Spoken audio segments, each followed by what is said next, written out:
बांधवांकडून रमजान ईद साजरी करण्यात आली। नेमका हा प्रकार आणि नेमकं हे औचित्य कशामुळे आणि कुठे घडलं पाहूया। पंढरपूर तालुक्यातील तावशी या गावामध्ये हिंदूच्या खंडोबा मंदिरात मुस्लिम बांधवांनी ईद साजरी केली आहे। सर्व गावकऱ्यांना ईद निमित्त शीरखुर्म्याचे निमंत्रण देऊन सर्व धर्मीय गावकऱ्यांच्या ईदच्या सणामध्ये समावेश करून घेण्यात आला। गावातील सर्व धर्मीय लोकांनी या कार्यक्रमात सहभाग नोंदवला।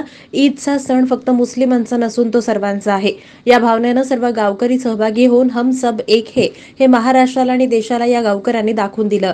तावशी गावात ईद, शिवजयंती, गणपती, खंडोबा, बिरोबा या देवांच्या यात्रा या सणांमध्ये हिंदूंच्या बरोबरच मुस्लिम बांधव सुद्धा मोठ्या प्रमाणात या यात्रेत सहभागी होतात। गावातील भजनी मंडळांमध्ये काही मुस्लिम बांधवांचाही समावेश आहे। अशा प्रकारे हिंदू मुस्लिम सर्व जाती धर्मांचे लोक बंधुभावाने एकत्र राहतात। हा आदर्श इतर गावांनीही घेण्यासारखा आहे। सदर ईदचा कार्यक्रम साजरा करण्यासाठी बालमुलाणी, इस्माईल मुलाणी या इतर मुस्लिम बांधव, याचबरोबर गावातील बाळूकाका यादव, धनाजी यादव, पांडुरंग आसबे, अनिल वगैरे, प्रदीप आसबे, तात्या यादव आदींनी हा कार्यक्रम यशस्वी करण्यासाठी परिश्रम घेतलेत।